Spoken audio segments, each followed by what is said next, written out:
Bienvenido, bienvenida a Querido Yo, el podcast donde hablamos de salud mental sin filtros y sin juicios. Soy Anne Bourgois, psicóloga de Querido Yo, y este espacio es donde te vamos a decir la verdad, tal como es. Aquí no estamos para hacerte sentirte mejor con respuestas fáciles ni con clichés. Vamos realmente a hablar de cosas que son importantes, de momentos incómodos, de lo que duele, pero pues también de lo que nos ayuda a sanar. Porque realmente la salud mental no se trata de ser perfecto, sino de ser auténticos. Vamos a responder esas preguntas que todos tenemos sobre cómo manejar las dificultades de la vida, cómo construir relaciones más saludables y cómo mantenernos bien por dentro. Así que te dejo con el episodio de hoy. Bienvenido, bienvenida a este nuevo episodio del podcast de Querido Yo, donde hablamos de salud mental sin filtro y sin juicios. Aquí está con nosotros el día de hoy Nidia Cordero, mucho gusto, bienvenida. Muchas gracias, Ana. Está con nosotras, en esta temporada ya saben, hablamos con personas que les tenemos como admiración, que admiramos, que han tenido logros de disciplina, de constancia, logros sociales, de logros de los que sea. Y los entrevistamos para poner el behind the scene, el detrás de cámara de la salud mental detrás de esos logros, ¿no? Es como normalizar el hecho que el camino puede tener, pues, sus obstáculos para los que nos escuchan. Entonces, platícanos, ¿quién eres? Bueno, mi nombre es Nidia Cordero. Soy judoka. Soy judoka porque a veces digo, no, cuando era judoka. Y mi novia siempre me dice como, Nidia, sigue siendo judoka. Y claro, en el corazón sigo siendo judoka, ¿no? Pero aunque ya no me ponga tanto el judogi, aunque ya no suba al tatami como tal, no peleé, pues fui. Eso es como alcohólico, de siempre vas a hacer. Yo pensé que un día a la vez también. No, o sea, de que pues es algo que eres toda tu vida, ¿no? Aunque ya estás sober, aunque ya no estás consumiendo, pues es como que... Claro, pero al final sigo dentro del mundo del judo, ¿no? Entonces, sí. Soy Nidia Cordero, soy judoka desde hace más de 25 años. Soy chihuahuense. Y soy una persona muy agradecida de estar en tu podcast. ¡Yay! Platícanos, bueno, eres judoka, pero no eres cualquier judoka, o sea, eres orgullo chihuahuense por varias cosas que has hecho, que has logrado al nivel del judo. Para los que no saben, platícanos un poco de cuáles son esos logros y qué significan, ¿no? Bueno, primero te cuento porque tal vez mucha gente no sepa qué es judo. El judo, en pocas palabras, es un deporte de combate que está dentro del programa olímpico.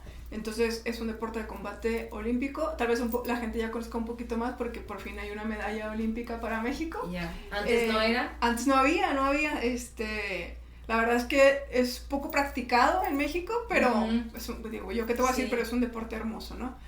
Fíjate que en Francia es el deporte más común de arte marcial. Sí. Bueno, no sé si... Es el segundo más practicado en Francia después del soccer. Pues... Ándale, pues no sabía de todos los deportes, yo te decía como de todo lo que es como karate, todas las cosas de así de tatami y todo, es como que allá el judo es el pan de cada día de los niños. El judo en Francia es el segundo deporte más practicado, pero también te puedo decir que es el deporte en el país en el que el judo es un espectáculo. ¿Sí? O sea, tú vas a Bercy, a la arena, y parece que estás en un estadio de NBA, porque eso tiembla, se llena. Serio, tú sales del metro y te están revendiendo tickets para entrar, o sea, cosa que solo pasa en Francia. Sí, y por ejemplo en Francia es como el handball. Allá el handball es como básico del hogar. Sí. Y aquí ni existe. No, digo, sí existe, pero no es tan conocido. Ni sabe qué es, ¿no? Me da mucha como... interés ver cómo esas diferencias culturales dentro de los deportes, no sé. Sí. Y bueno, dentro de mi carrera, yo fui atleta de joven, por así decírtelo, ¿no? O sea, mi carrera duró muy poco. Fui una atleta en la que competía a niveles juveniles, pero a su vez entraba también con los seniors, ¿no? Por ejemplo, aquí en México era campeona juvenil y al día siguiente competía con los mayores y era campeona de mayores. Entonces, como que hice muchas competencias juveniles y mayores, pero durante ese periodo, yo me retiré bien joven porque a los 18 años ya me estaban operando una rodilla. Entonces, pero sí fui a campeonatos del mundo, fui a copas del mundo, que así se le llamaba antes, Fui entrenadora del equipo nacional de México, del femenino, estuve en Juegos Panamericanos, Juegos Centroamericanos, hice todo el proceso hacia Río 2016.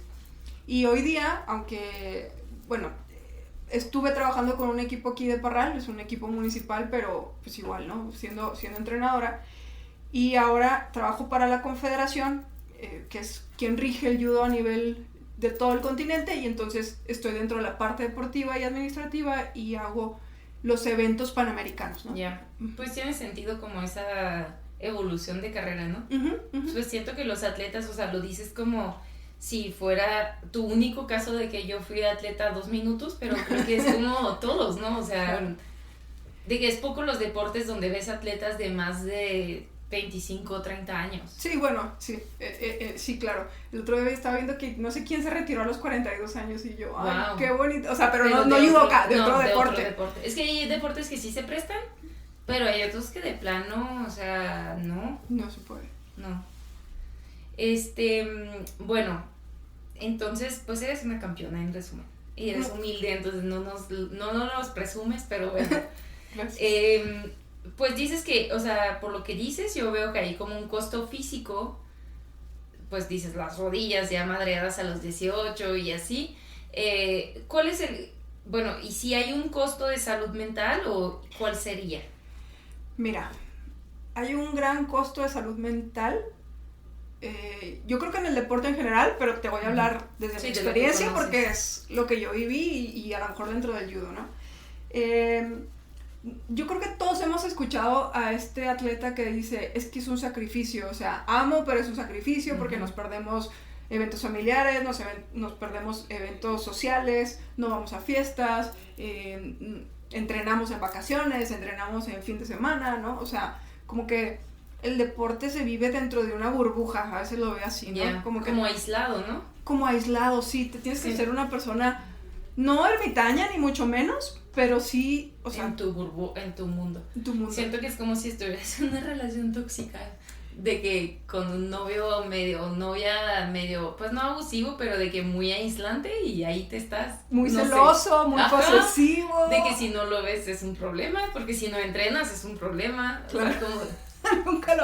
nunca había visto esa analogía, pero hace todo el sentido del mundo, porque literal solo vives para eso. O sea, cuando eres un atleta de alto rendimiento... Sí, que compites en esos tipos de competencias. Tu vida tiene que ser eso. Porque a veces que dices, ok, voy a salir. Y sales y puta, te sientes de la fregada de cómo es que salí, cómo es que tomé una cerveza, ¿no? Cómo es que... Y entonces todo eso es salud mental. Claro. Entonces, sí, en todo lo que comes, duermes, sales, o sea, todo eso se repercuta. Por eso dices, vives eso, porque pues, todas tus actividades giran alrededor de eso.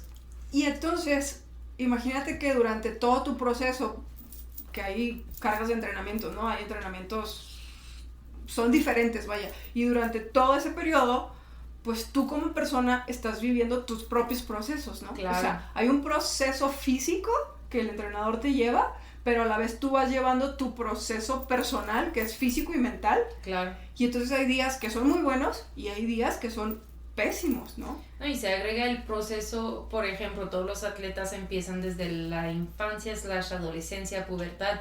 O sea, le sumas esto, de que es un proceso donde no te conoces, donde estás aprendiendo quién soy. Wow. Sí, fíjate que dice con algo bien importante, porque no te conoces. Y entonces yo creo que de ahí parte el que cuando eres atleta te agarras de ahí. Claro, eso es tu identidad. Es exactamente, tu identidad pasa a ser el deporte. O sea, ¿quién eres? Ah, pues soy judoka. Y no existe nada más en tu vida, ¿no? O sea, digo, está tu familia, están tus amigos, está... Sí, pero no hay tiempo para más aparte, porque todas tus actividades giran alrededor de ser judoka. Y entonces creo que de ahí volvemos a hacer hincapié en la salud mental, ¿no? ¿Eres judoka? Sí, pero eres judoka solo en los días buenos, porque en los días malos no quieres ser judoka.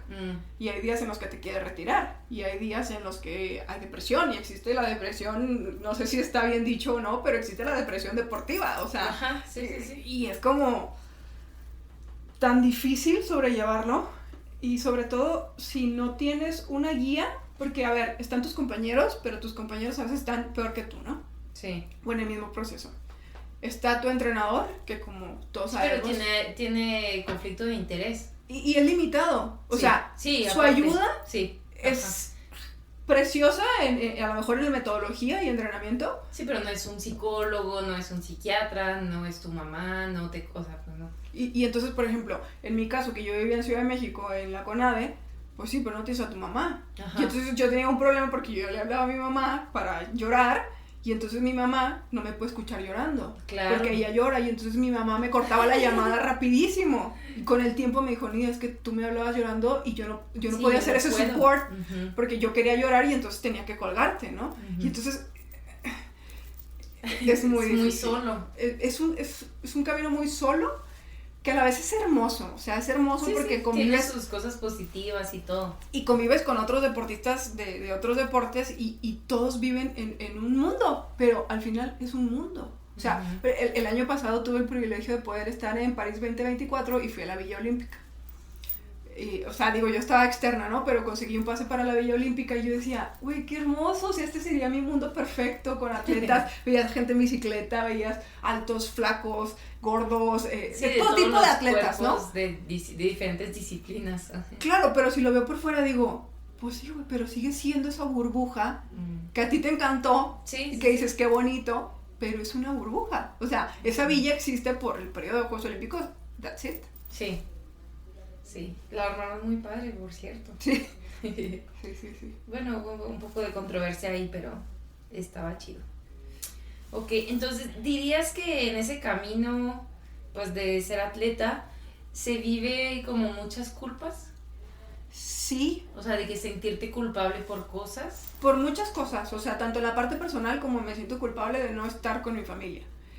Aparte. Aparte, me siento culpable de, por ejemplo, si quisieras tener una pareja, que a lo mejor estamos en lo mismo, ¿no? Durante la adolescencia. Sí. Quisieras tener una pareja, pues no. ¿A qué horas? ¿A qué horas? O tienes a alguien de tus compañeros de ahí, o sea, por ahí es una culpa, ¿no? Como en la parte personal. Pero en la parte deportiva también es, si no hice bien mi entrenamiento, si me tocaba test pedagógico y hace un mes levanté 90 y ahora me quedé en 85, o sea, ¿no? Cuando tú esperas pasar, o cuando subiste 3 minutos cierto tiempo, no sé, o sea, cosas tan pequeñas, retos tan pequeños del día a día en el entrenamiento, y no se diga de la competencia, ¿no? O sea, si llegas a una competencia y no cumples, por así decirlo, con tu objetivo, que el objetivo de absolutamente todos es llegar y ganar, ¿no? Ganar. Y solamente hay un oro, una plata, y en el judo 2 bronces. Ajá, ¿y el resto?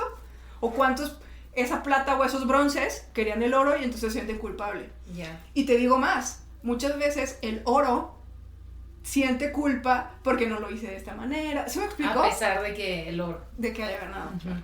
Claro. Ok. ¿Has escuchado del término de dismorfia? Sí, claro. Así, sí. Sí. Pero es como cuando tienes esa, pues, para los que nos escuchan, como esa percepción equivocada de lo que se ve en el espejo de tu cuerpo, ¿no? En resumen. Y quería preguntarte si hay temas de dismorfia y de temas de cuerpo, pero más también preguntarte si hay como desfase en la percepción de tu desempeño.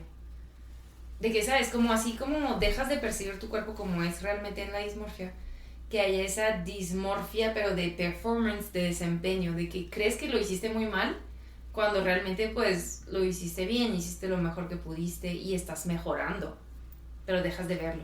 Creo que, por ejemplo, ahí queda perfecto lo que te acabo de decir del oro. Ajá, o sea, el oro, incluso siendo el campeón, no ve las cosas... No está satisfecho. No está satisfecho porque, no sé si en general pasa, pero creo que el atleta se enfoca mucho en las cosas negativas, más que en las cosas positivas. Te digo, no sé en general si sea una condición humana, pero como que luego nos hace más ruido o nos resuenan más las cosas negativas que las cosas positivas. Sí, sí, creo que pasa mucho y digo, tal vez va a ser tema o no, y me va a salir un poquito, no sé, pero ahorita que estás hablando de dismorfia, sí. También en el deporte en general y en el judo, el judo siendo un deporte que es por categoría de peso, también hay muchos trastornos de alimentación. Y creo que eso es algo bien importante que tiene que ver mucho y en gran medida con con la salud mental Sí, claro. y la ayuda de un profesional para poder estar Sí. sobrellevándolo. Es algo que viste en tus compañeros, tus compañeras, porque como dices, o sea, dependiendo de cuánto pesas, te da ventaja o te da desventaja. Claro, o sea, tú tienes ciertos parámetros y límites de peso, o sea, hay 7 categorías de peso, ¿no? Entonces, en alguna de ellas tienes que encajar. Entonces, normalmente, digamos, por ejemplo, mi categoría era 70 kilos. Y yo siempre estaba en 72, 73, 71, ¿no? O sea, como que por ahí variaba. Lo más que bajaba era en 69 durante el entrenamiento. Entonces, tienes que hacer un plan para que el día del pesaje, que es un día antes de la competencia, pues tú llegues a tu 70, ¿no? O 69.9, 69, pero no más de 70.0. Para entrar en la categoría inferior. Para entrar en la categoría que eres, vaya. O sea, o sea, digamos, por ejemplo, uso mi caso de ejemplo, yo era 70 kilos. Desde los 63.1 hasta los 70.0 sí, pues te es tu conviene rango. ser la más pesada de la categoría en la que compites. Normalmente pasa eso, como que todos bajan al final. Entonces, en algún momento yo llegué a bajar, lo más que llegué a bajar fueron 4 kilos como en 2 días y cachito, ¿no? Pero obviamente lo haces de una muy mala manera, ¿no? O sea, lo haces deshidratándote, lo haces sin comer, lo haces metiéndote al sauna. Entonces, hay muchas cosas que normalizamos, incluso los entrenadores, como de, bueno, sí, pero vete a correr. Bueno, sí, pero ya deja de comer. Sí, pero ya no tomes agua. Sí, pero no, porque tienes que llegar a ese peso. Entonces, imagínate, volvemos a lo mismo, que durante la adolescencia estás creciendo, tienes un montón de cosas hormonales, estás pasando por un montón de procesos mentales, y entonces súmale el hecho de que tienes que dar cierta categoría de peso. Entonces, yo no viví ni bulimia ni anorexia, pero yo sé que ahora sí atracones que lo hacía después del pesaje, ¿no? O sea, terminas de pesarte, güey, tienes 2 días sin comer, así, y te das un atracón. Sí. Sí, que es el ciclo sin fin de restricción, atracón, y culpa. Pero vi compañeras con bulimia, vi compañeros con anorexia, con vigorexia, ¿no? También incluso dentro del alto rendimiento es común que haya vigorexia.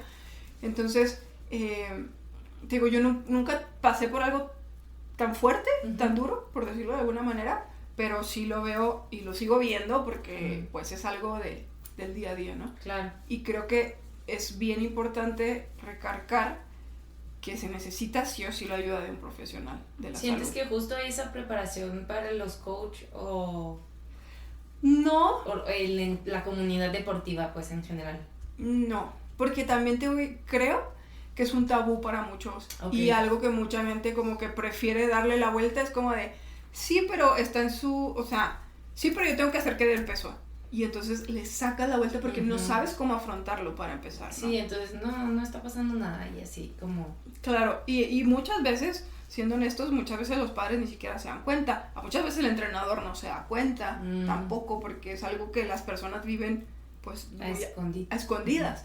Entonces, volviendo a hacer hincapié en la ayuda del profesional de la salud, si hubiera un psicólogo al lado de esas personas, pues sería más fácil que se lo cuenten al psicólogo que al entrenador o a los padres de familia. O a lo mejor ya de ahí con el psicólogo, porque por ejemplo, yo ahorita con estos chicos de Parral que te contaba, una de las cosas que pude implementar y de las que me siento muy orgullosa es de que, digo, también fue gracias a los padres de familia, obviamente, de que a este grupo se uniera un amigo psicólogo del deporte. Entonces específico, entonces él hace un support bien padre, no está en la ciudad, pero los acompaña a distancia, ha ido a varias competencias con nosotros, y entonces, por ejemplo, este tipo de cosas van saliendo, ¿no? Y hablo de ellos que son menores de edad, pues siempre hacemos este triángulo, ¿no? Entre los padres de familia, el psicólogo y nosotros, teniendo como centro al atleta. Claro, súper. Pues a lo mejor estaría padre implementar como algunas escalas de salud mental. Es como un test que se autollena. Digo, y puede ser manipulado y lo que tú quieras, pero de que para depresión, ansiedad, TCAs, o sea, como una batería básica que se implementa a lo mejor cada 2-3 meses pues como un chequeo. Que sea auto, ¿no? Para ellos, o sea, como Sí, para... de que ellos lo llenan y te lo entregan o al psicólogo y ya pues te da pistas de trabajo también. Claro. Como parte del proceso de los atletas, así como se mide su rendimiento, claro, así como se mide todo. Sí, o sea, por ejemplo, a mí me tocó ser cuando era entrenadora, que se acercaban médicos de que, oye, es que las chicas ya están sobreentrenadas. No, pero mira, aquí están sus pruebas de sangre. Y entonces tú como entrenador tienes que hacer ajustes. Sí. Y entonces que llegue el psicólogo sí, de, que oye, llegue el psicólogo de que esta persona está así. Claro, entonces, pues... Estaría padre. Sí, es una individualización. Y es muy sencillo de hacer. Me imagino que sí. Muy bien. Tú dentro de tu camino, ahorita mencionabas de que pues altas y bajas, ¿en algún momento pensaste de que ya me voy a retirar? Claro, Entonces, claro. Mil veces. Y te digo, lo veo también ahora en los niños, ¿no? A veces los veo y como que ya dejan de ir a entrenar y es normal, o sea, es completamente normal. Hay entrenadores que están encima de ti preguntándote, ya vente a entrenar, no sé cuánto, y hay otros entrenadores que te dejan y es como de, ¿ya estás listo? Vente pues. Yo también tengo la idea de que al final lo que es para ti te sigue, ¿no? Entonces, todas las veces que yo me he querido alejar del judo, la vida termina volviéndomelo a poner enfrente, a decirme, vente para acá. Pero como atleta, 1000 veces, porque también hay una cosa que no hemos tocado, que es el síndrome del impostor, y que está súper presente en el mundo entero, pero es muy evidente en el atleta. Ok. Y entonces... A ver, platícanos, ¿cómo se ve en un atleta el síndrome del impostor? Pues yo creo que como cualquier persona, pero es como tienes tantas competencias, cada competencia te lo sigue marcando, ¿no? O sea, cada competencia está... Porque no eres lo suficientemente bueno. Sí.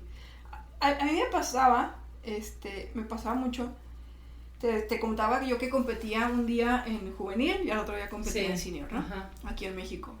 Y yo sentía que aquí en México tenía un gran desempeño. O sea, de verdad era como de, a ver, ¿quién se me va a poner enfrente porque le voy a ganar? Y obviamente tuve compañeras que nos dábamos, hacíamos un muy buen combate, ¿no? Como muy a la par. Muy a la par, pero no es que quiero escuchar mamona, pero generalmente yo en México siempre fui top, ¿no? O sea, fui top 1. Pero yo salí de México. O sea, no sé cómo explicarte lo miniatura que me sentía.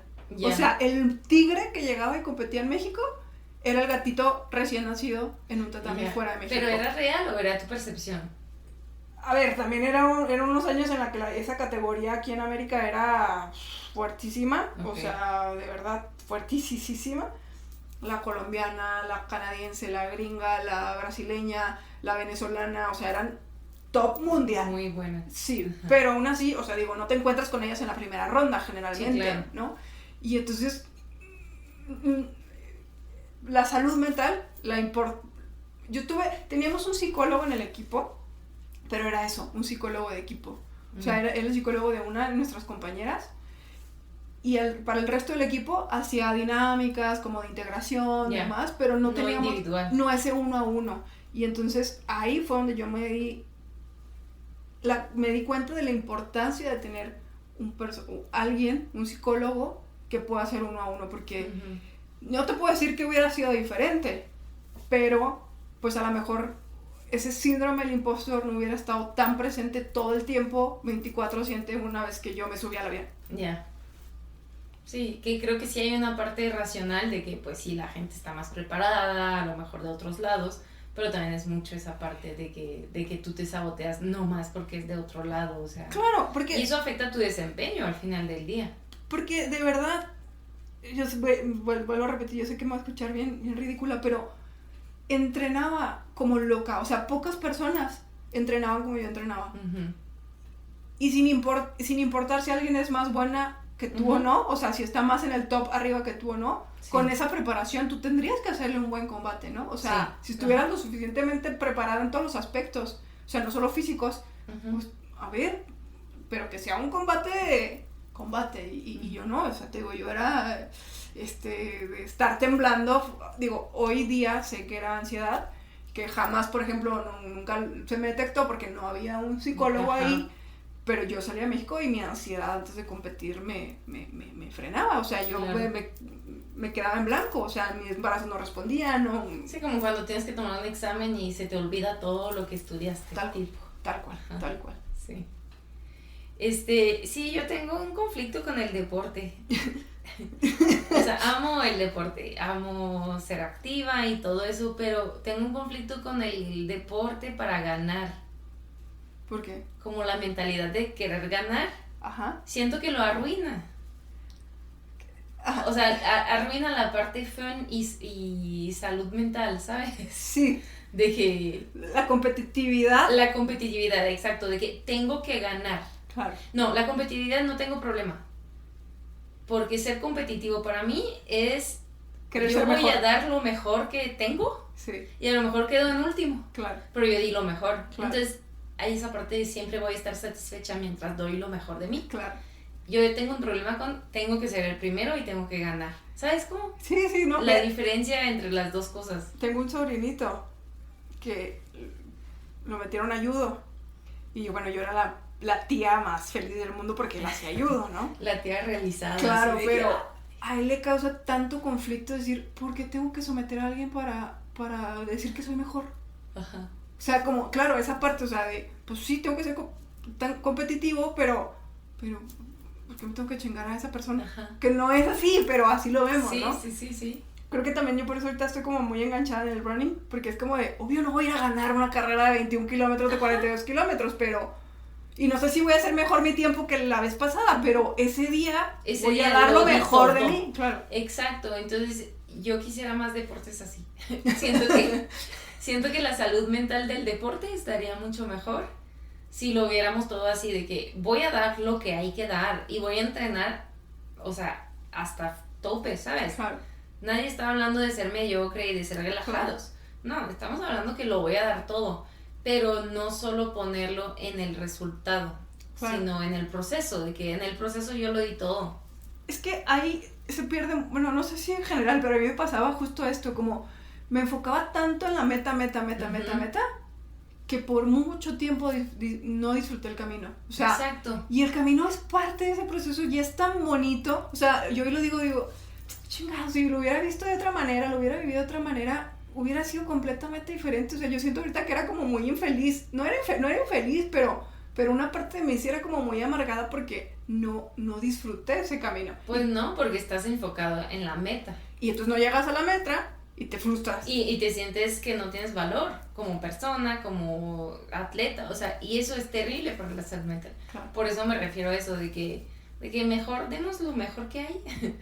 Y que nos den medalla a todos. Y si ganemos bien, no, a lo mejor, no a todos, está bien que haya, pues que gane el mejor, pero Sí, también se vale decir, lo di todo y no fue suficiente. Ajá. Y eso no está mal porque va a haber alguien mejor que tú, está bien. Ajá. ¿Sabes? O sea, sí tengo un poco de tema ahí.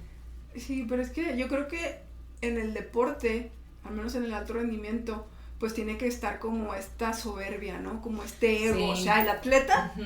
nos guste o no, tiene que tener eso. Pero si hay eso, también estás destruido cuando no. Es Exactamente. el otro lado de la moneda. Y eso es lo que, como defensora de salud mental, yo digo, qué pinche necesidad Qué pinche necesidad. de destruir tu ser. No, y ¿Sabes? literal te destrozas. Ajá, O sí. sea, te destrozas tu salud. Uh-huh. O sea, porque el hacer ejercicio es bueno, claro. Sí. Pero de verdad hacer deporte de alto rendimiento, yo no creo que sea... no es saludable. No es. De hecho, yo en algún momento corría maratón y luego la gente que ya, ¿por qué no corres más maratones? Y yo, porque no es saludable. O sea, para mi cuerpo, para mi edad, para mi estilo de vida y todo, ¿para qué? Sí. No es saludable. ¿Para qué si hay un 21? Yo te corro 21, amo, es mi distancia favorita, 21, 10, o en trail como más paseadito y demás. Ajá. Pero ¿para qué? O sea, ya se volteó del otro lado donde para mí, no digo que sea así para todos, ¿verdad? No. Pero para mí un 42 kilómetros no lo veo sano. Ajá. Sí. La rodilla. Ajá, exacto. O sea, es más el desgaste que los beneficios. Y la satisfacción es muy hermosa, ¿no? O sea, tú sabes que hay Sí. un antes y un después de un maratón. Sí. Por supuesto. Sí. Pero pues, no te quita valor. O te No, suma valor. No te suma valor ni te quita valor, es como cool, lo logré y ya. Uh-huh. pero no afecta el valor. Y siento que los atletas, por tanto que estás inmerso en el deporte, pues se te pega el valor con tus logros y eso es muy peligroso. Cuando te va bien, pues chido, pero cuando no te va tan bien... Solo tú sabes lo que hay en tu cabeza. Sí. Y son puros demonios, y son puras cosas grises y puras... Sí. Un pensamiento interno, un diálogo interno que no está nada cool. Sí, no, cero. Tú cuando estabas en ese momento como muy de alto rendimiento, ¿tenías algunas estrategias para cuidar tu bienestar emocional? No, no las tuve. Okay. No las tuve y por eso me hincapié cuando era entrenadora de que los atletas las tengan. Y a veces que pues yo voy y me meto a la plática con el psicólogo, ¿no? Uh-huh. Y yo las tomo ahorita porque aunque no soy un atleta de alto rendimiento, pues sigo haciendo ejercicio y los utilizo en mi día a día, ¿no? No necesariamente en el deporte. Que les dice como frases, ¿no? Como a ver, tus 3 palabras, a ver, tus respiraciones, a ver, la visualización, a ver, Y estabas viendo que la visualización es del proceso, no solo de la llegada y de la meta. Ajá. O sea, eso lo leí como... algo de deportes, ¿no? Que decían, es que tú visualízate recorrer esa ruta en la corrida, ¿no? Ajá. De que poniéndote los zapatos, ajustándote el cabello, pero no solo llegando a la meta. Ajá. Sí, yo era igual como desde que te estás poniendo el judo y saludas, haciendo tus técnicas, ¿no? Exacto. Ve al árbitro, imagina al público, el tablero, como... Y eso es el proceso. O sea, como dices tú, antes de la competencia, pero pues igual en la competencia tienes que seguir con esa visualización, pero ya tienes que agregar respiraciones, pero agregar tus palabras que te anclen, ¿no? Sí. Eso yo sí hacía durante la competencia, sobre todo cuando me estaba como muy cansada, tenía como mi ancla, o sea, mis palabras y mi ancla, pero era como lo único. Okay. Sí, pero era para empujarte más que para darte un break. Mira, el judo es como muy ceremonial, como muy respetuoso. Okay. Y entonces, no en todos los doyos, pero en muchas partes haces como, antes de hacer el saludo inicial, te quedas como hincado y haces una pequeña meditación. Ok. O sea, es parte de la práctica. Es parte de la práctica y al final tienes otra meditación cortita. No en todos los doyos, pero en algunos se hace. Y yo siempre era como esta parte, ¿no? Yo como que tengo una conexión con Dios de siempre y entonces yo le decía, oye, ayúdame a que no me lastime, ¿no? Y al final del entrenamiento era un gracias. Y entonces cuando tenía esta competencia era como, estás cansada, sí, pero si Dios está contigo no pasa nada, o sea... Sí te ayudaba el tema de la espiritualidad. Sí me ayudaba. Okay. Entonces, hay personas a las que no, pero tendrán sus propios pensamientos, sus propias anclas, ¿no? Sí, claro, sí. Y hoy en día, ya Nidia ya 2.0, ¿cuáles son tus estrategias de bienestar emocional? Pues mira, yo sigo yendo a terapia, tengo mi terapeuta. Otra de mis anclas es comer bien. Okay. O sea, claro, si me salgo no pasa nada, pero cuando estoy bien estresada y no he comido bien, por ejemplo en mi trabajo, es como de, híjole, lo que quiero es sentarme a comer una ensalada, arroz y salmón, ¿no? O sea, es una de mis anclas. Hacer ejercicio, que hacer ejercicio es ir al gimnasio, salirme a correr. Pero más tranqui. Sí, o sea, mucho más tranqui. Digo, como dices tú, ¿no? Siempre es un ser mejor que ayer y me hago mi entrenamiento de running o cuando hacía ciclismo, pero sin esta competitividad externa, ¿no? Sí. Y mi espiritualidad sigue ahí. Okay. Esas anclas son mi support. Ok. Muy bien. Y hoy platícanos de tu trabajo. ¿Cuáles son los retos de salud mental que puedes llegar a tener hoy en día? Híjole. Así, cosas de adultos. Cosas de adultos. Pues mira, como adulto tienes que aprender a entender que todos somos diferentes, ¿no? Porque cuando eres atleta, tú sigues lo que te dice el entrenador y sigues reglas y las ejecutas. Ya. Y ya, con eso estás bien. Digo, tus procesos, pero eso está bien. Y en el trabajo, pues, tienes jefes, tienes que seguir reglas, pero a la vez tienes que resolver problemas. Tomar decisiones. Hacer las cosas formales, ¿no? Como este tipo de cosas. Creo que eso es el reto principal. Y aún cuando estés completamente full y estés completamente estresada, pues tener una buena cara ante las demás personas, ¿no? Como de, ok, pero dime, ¿qué te puedo ayudar? O sea, tengo 1000 cosas que hacer, No sé si tengo 2 minutos, pero necesitas 2 minutos, ¿en qué te puedo ayudar, no? Yeah. Y de una buena manera. Como una disponibilidad emocional. Uh-huh. Sí, pues no puedes estar de que no quiero hablar. Sí, o como estás full, o hacerle una mala cara a alguien que no se merece. Eso creo que son como... Y resolver, retos. Y resolver problemas, ¿no? Como de la mejor como manera. Como pensamiento crítico. Sí. Pensamiento crítico. Sí. Muy bien.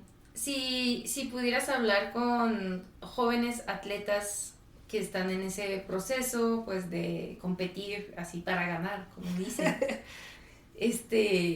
y en cuestión de salud mental, ¿qué les dirías? No lo hagan. No es cierto. No lo hagan, resérvense. No es cierto. No, les diría que por favor que busquen a un profesional. Ok, de salud mental. De salud mental.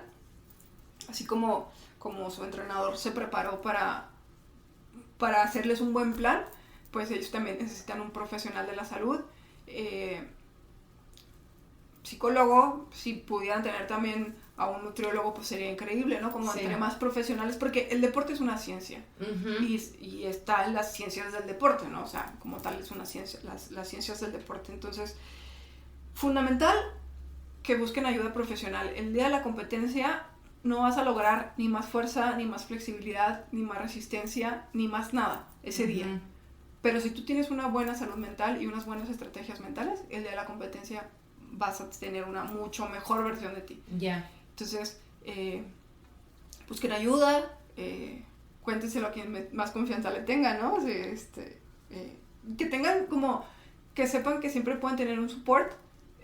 El entrenador, creo que puedo hablar por la mayoría, siempre va a estar para ellos y su familia, ¿no? Entonces, como que eso, que no se aíslen en esa burbuja, que es muy bonita burbuja. Una vez que sales a la realidad te das cuenta que era una burbuja, pero que no se aíslen, eso, que no se aíslen, que si tienen problemas lo digan, porque cuando eres pequeño como que crees que todo el mundo te ve mal o que todo está mal, y al contrario, cuando se lo dices a un adulto, los problemas que tú haces una tormenta en un vaso de agua, pues te ayudan a decir, mira, es un vasito, vamos a tomarnos esa agua y a salir adelante. Sí, me acuerdo mucho cuando era niña, tenía como, no sé, 13 años, y teníamos, era el tiempo de los primeros celulares, ¿no? Y no me acuerdo qué pasó, pero se me perdió el celular. Y yo meses así, de que mis papás se van a dar cuenta, me van a regañar. Estaba aterrorizada, cargando con eso. Y hasta que un día ya lo confesé, pero meses, o sea... Estresada. Y luego mi mamá de que, ok. ¿Y luego? De que no pasa nada, o sea, ni siquiera me acuerdo del desenlace porque no hubo desenlace. Ya. O sea, a nadie le importó. El problema todo estaba en tu cabeza. Y yo, en mi cabeza, era como grave, o sea, muy grave, me daba mucha ansiedad y no era necesario. Entonces, es un poco lo que dices, ¿no? De que los problemas, compártelos con alguien mayor que tú, porque van a ver las cosas y te van a ayudar a resolver. Claro, o sea, hasta con el solo hecho que te digan, respira. Oye, respira, porque a veces se nos olvida. Porque estás inmerso en tu ansiedad, en tus ideas, en tu mente, y pues hay que contarlo, hay que hablarlo. Sí. Y si tienes un profesional al lado, pues mucho mejor. Si no conoces a un psicólogo deportivo, busca un psicólogo que en sus herramientas tendrá para ayudarte. Lo adaptas. Sí, sí me ha tocado, bueno, yo no soy psicóloga deportiva, pero sí me ha tocado atender atletas. No como a lo mejor su enfoque principal, pero pues dentro de eso se trabaja. Claro. Que es el mismo, son los esquemas mentales. O sea, el problema es la historia que te estás contando. Tu diálogo interno, ¿no? Sí. Y ahí fue donde entré en un conflicto con una atleta que decía ella, de que es que tienes que competir para ganar. Y yo, no, tienes que competir para dar lo mejor de ti, y pues si ganas es el premio, ¿no? Pero no es el punto. Entonces ahí debatimos. Sí, y es que cuando un atleta está inmerso en eso, está muy como arraigado, ¿no? Entonces, pero fue rica la conversación, o sea, fue muy enriquecedor. Bueno, eso, y por último, que también tiene que ver con salud mental, que entiendan que la motivación no va a estar siempre. Sí, la motivación no existe. O sea, hay motivación intrínseca y extrínseca, sí, es importante, pero la disciplina va a ganar todo. Sí, es que la motivación, cuando digo la motivación no existe, es porque sí existe obviamente, pero es un ratito. Es un flujo, o sea, va y viene. Entonces, no puedes basar tu carrera profesional o deportiva en algo tan voluble. O sea, suena muy riesgoso. Sí. Entonces, es como, pues sí, la disciplina es lo que tiene que haber, y la disciplina es básicamente estar incómodo cuando no quieres hacerlo y hacerlo de todos modos. Pero yo no conozco a alguien, y se lo digo siempre a todos, a las personas que entrenan hoy en día, que no son atletas de alto rendimiento ni nada, pero es como, güey, ve al gimnasio. Te aseguro que te va a dar más energía que una hora más de sueño que te pudiste haber quedado en cama, y vas a salir con una sonrisa que nada te lo da. Sí, exacto. O sea, yo digo, una versión de eso es como, ¿quién se ha arrepentido de haber ido al gym? O sea, ¿cuándo te arrepientes? Jamás. Pues nunca. A lo mejor dices, pues medio le eché ganas, pero estoy contenta de haber ido. Ajá. De todos modos. Pero ya fui. Ya fui, exacto. Sí. Entonces, ¿tú ahorita estás entrenando atletas o personas mortales? Sí, todo? Sí. O sea, digo, soy licenciada en entrenamiento deportivo. Entonces, tengo personas que puedo entrenar en un gimnasio, tengo corredores, mis judocas de parral me siguen escribiendo algunas veces, ¿no? Como la preparación física general de cualquier atleta, de cualquier deporte. Okay. Y si alguien está interesado, ¿dónde te encontramos para entrenamientos? Lo que más utilizo es mi Instagram, me pueden mandar un DM, Nidia Corderito, o Nidia Cordero Coach, pero principalmente Nidia Corderito, ahí me pueden encontrar, me pueden mandar un mensajito y con mucho gusto. Muy bien, sí, pues lo haremos. Muchas gracias, Nidia, gracias por estar aquí hoy y por platicar del como el detrás de cámaras. El detrás de cámaras de un atleta. De un atleta. Cada atleta tiene su propia historia, claro, ¿no? Pero creo que sí nos da como un poco más de luz sobre lo que hay detrás, de que no es fácil. No. O sea, y uno dice, ay, pues nada más llegó y le dio una vuelta a la pista. Pues sí, güey, pero son años. Sí. Son años y no todo es felicidad. Sí, hay que cuidar su salud mental. Todos los atletas que nos escuchan. Y no atletas. Y no atletas también, su salud mental. Búsquenos aquí en Querido Yo, estamos para atenderlos. Muchas gracias, Nidia. Gracias. Nos vemos la próxima, en 2 semanas nos vemos para un próximo episodio. Bye. Y con eso llegamos al final de este episodio. Si hay algo de lo que hablamos hoy que te movió, que te hizo pensar, que te dejó como incómodo, incómoda, quiero recordarte que está bien buscar ayuda. No tienes que hacerlo todo solo y siempre va a haber un espacio donde puedes encontrar apoyo. También, si te resonó lo que dijimos, si te identificaste, no olvides seguirnos para estar al tanto de los próximos episodios. Nos puedes seguir en Insta, en Facebook, Querido Yo, o desde cualquier plataforma de escucha de donde nos sintonizas. Gracias por estar hoy con nosotros. Cuídate mucho y si necesitas hablar, no dudes en dar ese primer paso. Nos escuchamos pronto.